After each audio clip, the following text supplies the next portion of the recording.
Bonjour à tous et bienvenue sur la chaîne YouTube de Cryptost Academy pour une nouvelle vidéo d'analyse on-chain. J'espère que vous allez bien. J'espère que vous vous portez un peu mieux que le marché du BTC qui fait un peu la gueule en ce moment. Mais comme nous allons le voir, le fait que le marché fasse la gueule, c'est pas nécessairement une mauvaise chose parce que lorsque c'est les soldes, il vaut mieux se réjouir et avoir du cash de côté. La question qu'on va se poser aujourd'hui, c'est quels objectifs baissiers on peut attendre pour le BTC en fin de bear market, car oui, comme nous le mentionnons depuis maintenant plusieurs mois, le BTC était très proche de rentrer dans un scénario de dead cat bounce et de continuation baissière, l'ancrant dans un bear market confirmé.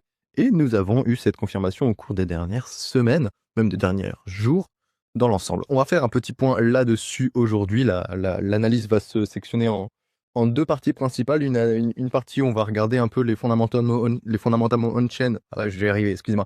Les fondamentaux on-chain du marché qui vont nous permettre de comprendre quelle est la situation actuellement.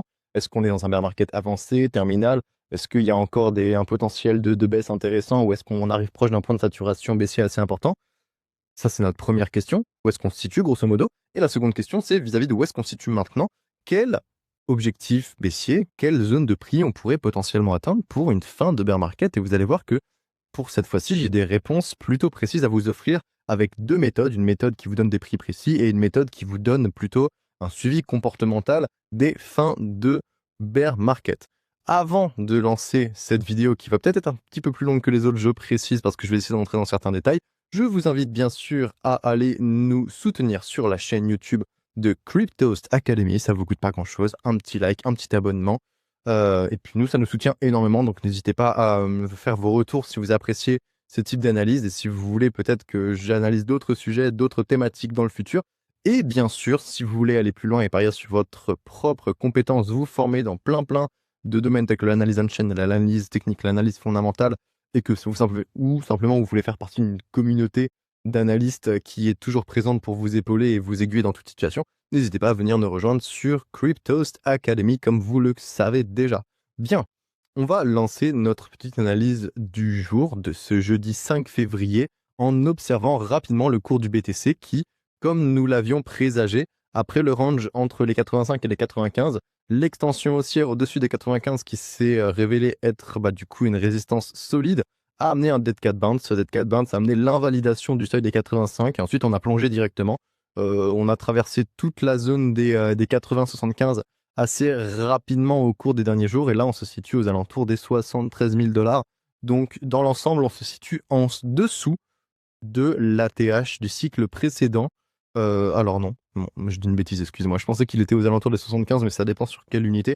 On est encore un tout petit peu au-dessus de l'ATH de 2022, mais dans l'ensemble, ouais, c'est ça. On se situe surtout sur la zone ici de break qu'on avait connue en 2024. C'est surtout ça, les 75 000 $ ici, voilà, avec le nouvel ATH qu'on avait connu au niveau de la phase avancée du cycle avant qu'on rentre en phase terminale de marché haussier et que du coup on ait un dead cat bounce qui vienne détruire tout ce qu'on avait construit jusqu'à présent. Donc pour l'instant on est en train de plonger vers le sud. Voyons voir qu'est-ce que ça nous donne comme information au niveau des contextes de marché on-chain. Donc pour mieux évaluer la situation, ce qu'on va faire, c'est qu'on va regarder la position du BTC sur le long terme et on va, comme la semaine dernière, utiliser le pourcentage d'offres en profit avec ces moyennes cumulées quadriennales, enfin toutes les moyennes statistiques ici, mais c'est surtout la moyenne, la moyenne globale et le seuil bas qui vont nous intéresser actuellement. Donc, dans l'ensemble, je ne vais pas vous refaire tout un speech sur la manière dont on utilise cette donnée. Je pense que c'est déjà suffisamment clair ici avec le cadre qui est donné. Si vous voulez en savoir plus, je vous invite à lire le texte qui est présent ici, que je ne vais pas lire en totalité, ou à regarder la précédente vidéo ou les précédentes vidéos des derniers mois. Tout est expliqué, ça vous prendra à la limite 15-5 minutes si vous ciblez le segment important et vous serez capable de comprendre. Là, j'ai suffisamment d'informations à donner aujourd'hui avec les autres choses que je vais vous présenter en seconde partie. Donc, je ne vais pas m'attarder énormément sur l'explication, mais plutôt sur l'interprétation. Donc, ce qui m'intéresse ici, c'est de vous montrer que le pourcentage d'offres en profit, il a chuté sous ces seuils statistiques bas qu'on peut ici observer en vert, ce qui marque l'entrée du marché dans des conditions particulièrement dégradées où la rentabilité pousse progressivement les investisseurs à capituler. Et comme vous pouvez le voir, c'est déjà arrivé au cours du cycle précédent, mais si je dézoome, on va dézoomer, je pense, sur 10 ans pour avoir quasiment tous les cycles. Allez, vas-y, faisons de la totalité, puis je vais remonter ensuite au fur et à mesure. Ouais, non, comme on commence en 2013, dans tous les cas, c'est que sur 10 ans. Pas de soucis, on va le faire comme ça. Hop, hop là. À chaque fois à chaque fois, surtout durant les 2 cycles haussiers précédents, on va se cantonner à là. À chaque fois que le pourcentage d'offres en profit chute sous les 60, 55 grosso modo, sous les 60, on arrive à un point où la quantité d'offres qui est détenue en perte devient très très importante. Le marché rentre dans une phase avancée de bear market avant d'entrer dans la phase terminale qui arrive un petit peu plus tard. Et on peut rester dans cette zone pendant quasiment plusieurs mois, hein, 6-8 mois, c'est déjà tout à fait raisonnable. Et donc, ce qu'il y a actuellement, c'est qu'on rentre dans la phase avancée du bear market. Les opportunités ici, avec les soldes, vont être les plus importantes. Ce que je veux dire par là, c'est qu'on va avoir l'émergence de meilleures opportunités d'achat à long terme. C'est toujours plus intéressant d'acheter un BTC aux alentours des 16 000 ou des 20 000 que de l'acheter aux alentours des 40 000. C'est pour ça que je n'avais pas préconisé je ne vous ai pas parlé d'opportunités d'achat jusqu'à présent. C'est parce que jusqu'à présent, il n'était pas encore pertinent d'avoir des opportunités d'achat parce que le comportement de marché n'était pas assez dégradé, puis le prix n'était pas assez bas. Et encore, je pense que le prix va pouvoir chuter bien, bien plus bas. Mais bon, comme on s'ancre actuellement dans un contexte de bear market, que le BTC a entériné cette condition avec le dead cat bounce qu'on a connu en janvier, je trouve qu'il commence à être pertinent, pas pour tout de suite, mais pour qu'on se protège, qu'on se projette pour les prochains mois, de se dire, on se met dans le mindset opportunité actuellement, là on entre en bear market, donc il va falloir avoir du cash de côté pour aller essayer de choper le prix le plus bas possible. Après, l'idée, c'est jamais de timer exactement le marché, mais c'est au moins d'entrer dans une zone d'opportunité. Et là, on commence à rentrer justement dans la zone d'opportunité. On n'est pas non plus tout au fond, comme on va le voir sur d'autres graphiques, mais on note dans une zone d'opportunité assez intéressante qui coïncide avec toutes les phases avancées puis finales des bear markets des cycles précédents. Donc, je voulais attirer ça à votre attention et vous faire comprendre que si vous n'êtes pas désexposé maintenant, c'est le moment de vendre. C'est pas du tout ce que je veux dire. Dans tous les cas, j'ai pas envie de faire de conseils en investissement particulièrement dans cette vidéo. Je vais parler que de mon cas précisément. Je vais pas parler de ce que vous pouvez faire, mais personnellement, je me serais délesté aux alentours de la zone haute ou à la limite du rejet sur la moyenne. Et ensuite, actuellement, je serais plutôt en cash pour aller essayer d'aller chercher des opportunités avec le plus de cash possible au cours des semaines à venir.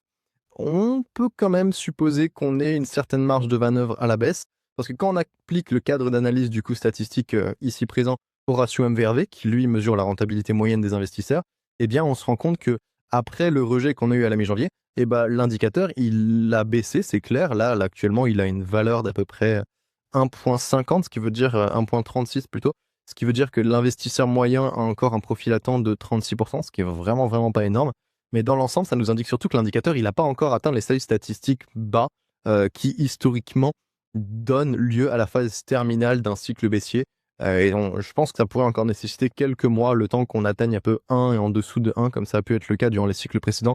On passe en dessous des seuils statistiques et on va souvent chercher un MVRV inférieur à 1, indiquant que la quasi-totalité du marché est en perte latente sur une partie conséquente. Et c'est à ce moment-là, durant les périodes de douleur, durant les périodes où il y a énormément de pertes latentes, des périodes qui poussent à la capitulation, que les opportunités d'achat, pour moi en tout cas, sont les plus intéressantes, sont les plus considérables. Et c'est exactement les moments que je vais chercher personnellement pour essayer de m'exposer à une opportunité générationnelle et à un bottom de bear market. Donc on a encore de la marge de ce point de vue-là. En somme, le marché du BTC, même s'il semble bien entrer dans la phase avancée de son bear market après le cycle haussier qu'on a connu entre 2023 et 2025, il est encore trop prématuré pour dire que les soldes sont terminés de mon point de vue. Et je vais pouvoir vous expliquer ça avec d'autres données et étayer ce propos un petit peu plus bas. Mais d'abord, j'ai envie de vous parler aussi d'une autre métrique assez importante, le ratio SOPR, que vous connaissez déjà, donc le ratio de rentabilité des dépenses. Je ne vais pas m'attarder dessus. Ce que je veux simplement montrer ici, c'est la même dynamique qu'on a montré pour le pourcentage d'offres en profit. C'est après le rejet de la moyenne, on est en train d'enregistrer des valeurs basses. Donc vous voyez que sur 3 indicateurs majeurs que je vous présente souvent, le pourcentage d'offres en profit, le MVRV et le SOPR, qui sont synthétisés dans le momentum oscillator dont on va parler juste après, eh bien, dans ces 3 métriques, il y en a 2 sur 3 qui ont déjà atteint leur seuil bas. Donc le ratio SOPR, il a chuté sous ces seuils statistiques bas en vert, ce qui indique une prise de perte significative qui a été déclenchée par la perte récente du support des 85-80 000 et le fait qu'on soit en train de dégringoler vers les 70. C'est clair à mes yeux qu'il y a une capitulation locale qui a eu lieu. Vu les valeurs du SOPR, il y a clairement eu de la prise de perte parce que c'est exactement les comportements de prise de perte qu'on peut avoir durant les autres phases de dead cat bounce qui amènent vers un bear market. Donc là, clairement, on se situe à mes yeux aux alentours de juin 2022. Si je pouvais faire une transposition avec la dynamique qu'on a connue durant le début de bear market dernier, on va dire, on a eu ici entre janvier et mars, le range avec le test, puis le rejet, le dead cat bounce, et ensuite on vient tester ici une première capitulation. On va être calme peut-être pendant quelques temps, mais il va y avoir ensuite une seconde capitulation. Ce serait vraiment très peu probable, de mon point de vue, qu'on soit déjà sur le comportement de capitulation finale. Et la chose qui me fait supposer qu'il y a encore de la marge, c'est simplement les valeurs en fait les valeurs de prise de perte des cycles précédents qui sont absolument pas respectées ici. On a vraiment l'impression qu'on est sur une capitulation locale, mais clairement pas sur la capitulation finale. Je pense aussi que les prix ne sont pas encore assez bas. On a peut-être baissé de quoi aller, ouais, peut-être 40% depuis la TH, et finalement un bear market à 40% seulement, c'est pas assez de mon point de vue. Donc ce qui m'intéresse ici, c'est que l'ampleur des pertes réalisées, elle reste vachement limitée comparée aux capitulations extrêmes qui ont été observées durant les phases terminales des bear markets précédents, que ce soit décembre 2018 notamment. Je vais essayer de dézoomer encore un petit peu pour que vous le voyez. Voilà, ici. Donc décembre 2018, mais aussi décembre 2022. Ici, là, 2 grosses périodes de capitulation, et on n'est clairement pas sur des valeurs aussi hautes que ça. Donc ça suggère, de mon point de vue, qu'il y a d'importantes opportunités d'achat qui pourraient encore émerger dans les semaines ou les mois à venir, avec le fait que là, on est en train d'avoir une capitulation du prix, mais on va aussi avoir un élément de capitulation temporelle qui devrait être présent au cours de l'été 2025, avec de moins en moins de volatilité, de moins en moins d'échanges et de volume, alors que les vacances d'été se profilent, et on pourrait du coup avoir la capitulation finale juste après, je sais pas, vers cet hiver peut-être, octobre, quelque chose comme ça. Si on se réfère au bear market précédent, ils ont quasiment duré tous un an. Donc le bear market, il commence en novembre 2021, il se finit en novembre 2022. Le bear market ici, il se termine en décembre 2017. Enfin, il commence en décembre 2017, il termine en décembre 2018. Donc là, on a commencé, supposons, le bear market en octobre 2025. Il ne serait pas déconnant de pouvoir supposer qu'on aurait une bear market avec une capitulation finale et la zone de prix la plus intéressante aux alentours de octobre 2026. Cela reste une supposition, mais ça vous offre un petit peu de matière à penser, et j'aimerais avoir votre retour aussi là-dessus. Maintenant qu'on a fait l'analyse de ces 3 signaux fondamentaux, on peut les compiler, comme d'hab, dans notre momentum oscillator qui, lui, va nous permettre d'avoir une synthèse un peu plus intéressante de ce qui se passe sur le marché actuellement. Et qu'est-ce qu'il affiche? Il affiche 2 signaux statistiques baissiers, 2 sur 3, qui nous amènent à une moyenne de moins 0,6. Si on avait été sur un momentum baissier final, on aurait été sur moins 1. Si on avait été sur un momentum haussier final, on aurait été sur plus 1. Donc là, le moins 0,6 nous indique qu'on a 2 conditions de dégradation qui sont remplies sur 3. Donc on est clairement dans un momentum baissier important, mais qui n'a pas encore atteint son paroxysme parce que, comme on va le voir à l'instant, le seuil de rentabilité moyen du marché se situe encore à des niveaux inférieurs. Donc ça, c'est la première dimension que je voulais vous présenter aujourd'hui. Le fait qu'on est clairement entré en bear market depuis un petit moment, l'indicateur nous l'avait d'ailleurs indiqué, on en avait parlé déjà quand on avait invalidé les 100 000. Maintenant qu'on invalide les 80 000, on a une deuxième condition de marché baissier qui est en train de se déclencher. Et je pense qu'aux alentours des 55 à 40 000, on va avoir la troisième condition de marché baissier qui va se déclencher et nous indiquer la phase finale du bear market, la capitulation finale, la diminution de la pression de vente qui va s'en suivre, un retour à l'équilibre qui va ensuite nous emmener vers un nouveau cycle haussier. Comment est-ce que je peux arriver à dire de telles choses sans passer pour un Nostradamus avec sa boule de cristal? Simplement parce qu'on a des données historiques qui nous permettent de comparer les cycles précédents au cycle actuel. Et bien entendu, ce cycle, il sera toujours différent des cycles précédents, mais on est quand même obligé d'essayer de se référer à ce qui s'est passé précédemment pour avoir un point de vue de ce qui pourrait se passer dans le futur. Donc, l'analyse on-chain est souvent très prédictive. Tout ce que je vous ai fait jusqu'à présent, c'est de la prédiction. Enfin, l'analyse on-chain est très descriptive. Désolé du lapsus. Tout ce que j'ai fait présentement, là, c'est de la description. Ici, je vais parler un tout petit peu avec un ton prédictif, simplement parce qu'on va parler du futur. Là, ma question, c'est quels sont les objectifs baissiers? Pardon, je vais y arriver, j'ai plein de lapsus aujourd'hui. Quels sont les objectifs baissiers pour le marché du BTC? Donc, je suis en train de vous demander où est potentiellement le niveau de prix où le bottom va arriver. Donc, on se projette nécessairement dans le futur. On va faire un peu de prédiction. C'est pas mon objectif dans la totalité de mes analyses, mais ici, vous allez voir que l'exercice se prête plutôt bien à la cause. Donc, après le rejet des résistances on-chain qui nous permettent de savoir quand est-ce qu'on est en bull market ou pas, c'est-à-dire le juste prix et le prix moyen des investisseurs, donc ont été ici tous les deux rejetés aux alentours des 95 $ grosso modo, eh bien on peut observer que le marché il entre dans sa phase de bear market avancé, comme ce fut le cas en mars 2022, comme ce fut le cas entre mars et mai 2018, je dirais. Et dans ce type de configuration, le prix du BTC, il a tendance à aller chercher 2 zones de prix que vous voyez ici en jaune et en vert. En jaune, c'est le prix réalisé qui correspond au prix moyen d'achat de tous les investisseurs, le coût de base moyen de tous les BTC en circulation. C'est le coût de moyen de base du marché. La majorité du temps, le prix a tendance à aller au moins le rechercher, voire à chuter un petit peu en dessous et à aller se coller au prix d'équilibre, qui est une métrique assez complexe dans son calcul que je ne vais vraiment pas développer ici. Si vous voulez en savoir plus, soit vous me contactez, soit vous allez sur Cryptost Academy et il y a une section on-chain carré où vous aurez toutes les informations que vous voulez.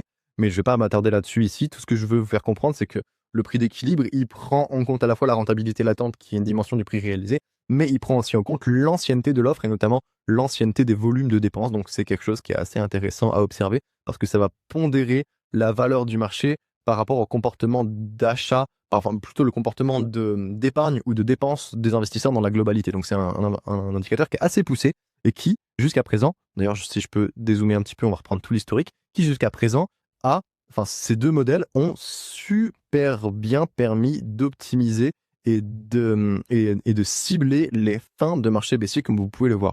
Donc, il n'est pas certain que l'histoire se répète et qu'on puisse avoir des signaux aussi propres cette fois-ci, mais on va quand même jouer le jeu et on va se demander si jamais il devait se repasser la même chose, ou à quel niveau de prix, quelle zone de prix on pourrait aller.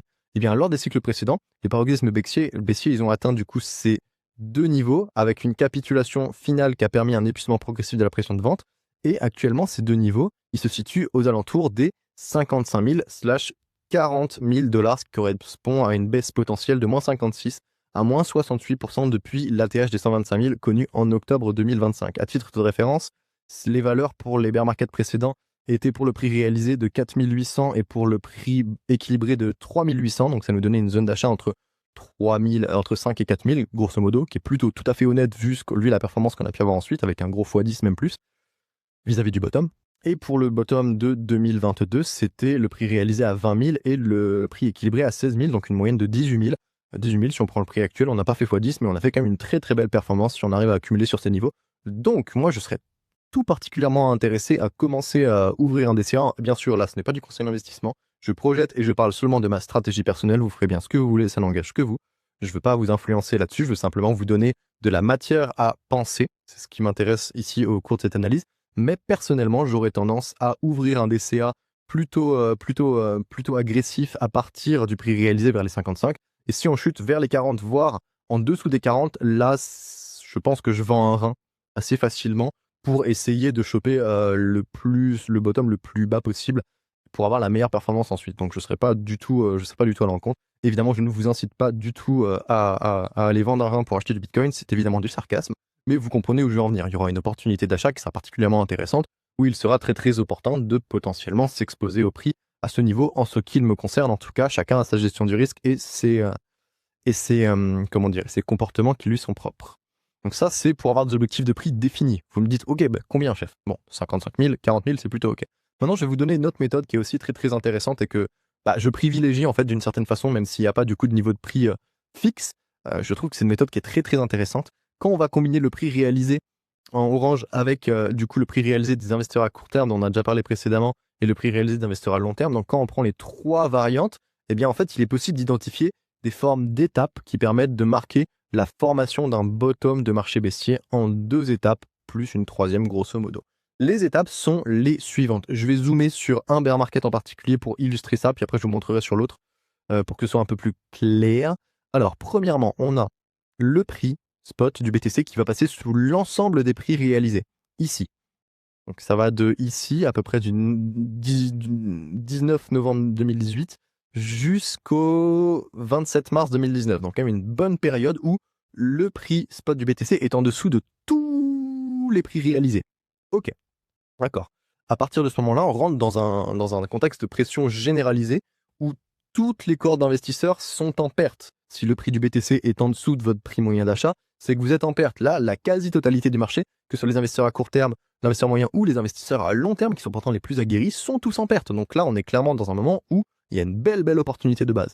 Ensuite, on a le prix réalisé des investisseurs à court terme, ici en rouge, qui va passer sous le prix réalisé des investisseurs à long terme en bleu. Ça signale quoi? Ça signale que le coût de base moyen des investisseurs à court terme, des nouveaux entrants, il est devenu inférieur au coût de base des gens qui sont là depuis peut-être 5-10 ans sur le marché.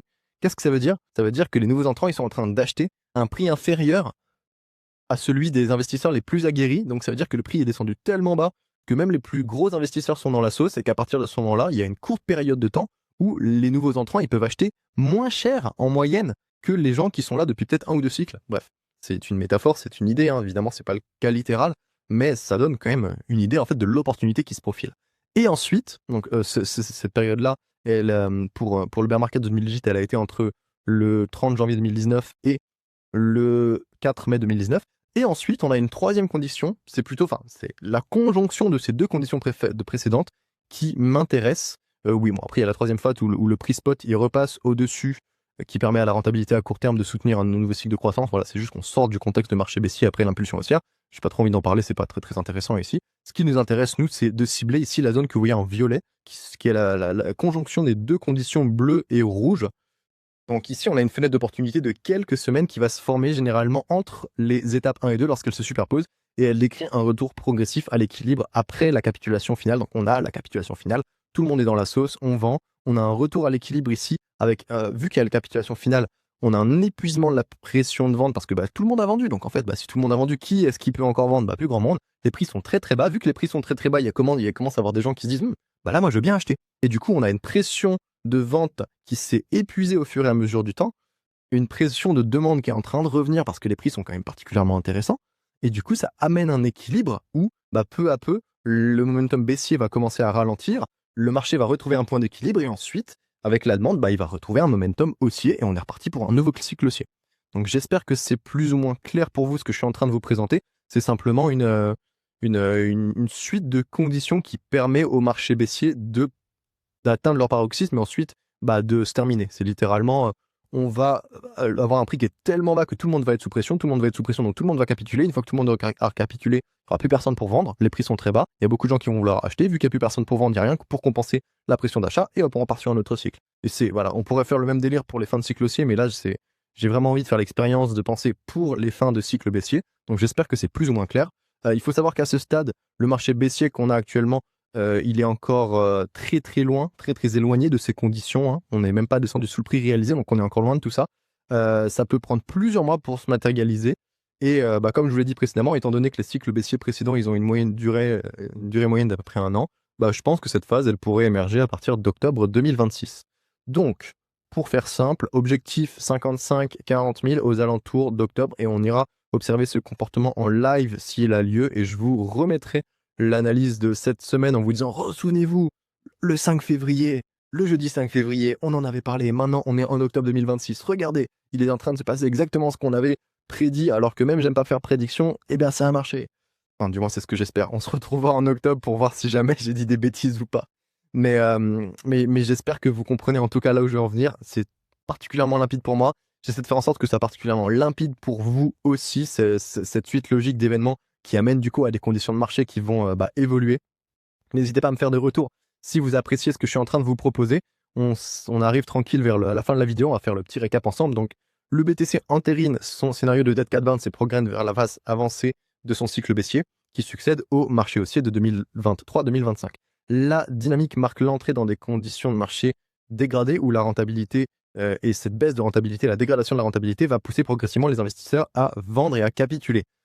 En parlant de capitulation, on a une petite capitulation locale récemment, mais l'ampleur des pertes qui ont été réalisées dans l'ensemble reste toutefois limitée en comparaison avec celles qui ont pu être observées lors des phases terminales des bear markets précédents, CF décembre 2018 et décembre 2022. Et ça suggère notamment que d'importantes opportunités d'achat pourraient encore émerger au cours des semaines à venir, simplement parce qu'on n'a clairement pas eu de capitulation finale et qu'on n'est clairement pas dans la phase finale du bear market. On entre à peine dans la phase avancée et on a encore potentiellement plusieurs mois, plusieurs semaines de baisse des prix avant qu'on puisse aller chercher quelque chose de plus sérieux. Historiquement d'ailleurs, les paroxysmes baissiers ont été atteints sous le prix réalisé et le prix d'équilibre, niveau où survient une capitulation finale accompagnée d'un épuisement progressif de la pression de vente. Et ces seuils se situent actuellement dans une zone comprise entre 55 000 et 40 000 $, donc ce qui correspond en grosso modo à une baisse de moins 56 à moins 68% par rapport à l'atterrissage d'octobre. Et encore, je trouve qu'une baisse de moins 56 à moins 68, c'est pas encore si bas que ça. À partir des moins 70, je commencerai à me dire que c'est tout à fait ok. Donc je pense que juste en dessous on pourrait avoir un bottom avec un flash crash, je pense, entre 40 et 35 000, que ce serait honnêtement la meilleure zone possible. On verra bien là où ça va arriver au cours des prochaines semaines. Dans tous les cas, n'hésitez pas à me faire des retours sur vos ressentis vis-à-vis de ce que je suis en train de vous dire, voir quelles sont vos potentielles projections personnelles. Ça m'intéresserait aussi d'avoir matière à penser vis-à-vis de ce que vous avez vous. Et puis je vous remercie tous d'avoir été présents pour cette vidéo. Shout out à Eva et Tommy qui m'ont demandé de leur faire un petit coucou, qui sont des amis qui suivent de manière particulièrement assidue mes analyses. Donc je les remercie énormément pour leur temps, pour leur intérêt pour le milieu de l'analyse on-chain et puis pour mon travail, parce que on dirait pas comme ça, mais c'est pas tout le monde dans la vie de tous les jours qui apprécie à la juste valeur ce que vous faites. Donc salut Tommy, salut Eva, ça fait plaisir.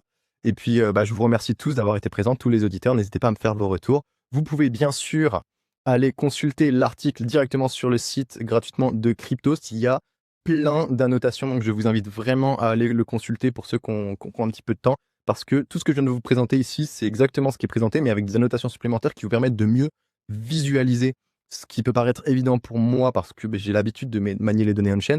Je vous conseille vraiment d'aller juste relire rapidement, même en diagonale, pour essayer de comprendre, de voir ce que je veux vous offrir comme information. Parce que voilà, les annotations, elles ont toujours une valeur un petit peu supplémentaire, c'est toujours cool. Et n'hésitez pas aussi à aller soutenir directement sur Twitter en partageant pourquoi pas le thread. J'ai pas mal de visibilité sur ce dernier parce que le sujet est d'actualité, qu'il est plutôt pertinent et je pense que j'ai bien traité le sujet. Donc je pense que pas mal de personnes ont apprécié. Si jamais vous avez apprécié aussi, n'hésitez pas à donner un petit coup de pouce. C'était le Prof Chain. On se retrouve la semaine prochaine pour un nouveau suivi de l'actualité on-chain du marché du BTC et pourquoi pas même du marché des crypto-monnaies s'il y a autre chose à se mettre sous la dent que BTC. Je vous souhaite un excellent week-end et on se retrouve bientôt. Ciao, ciao!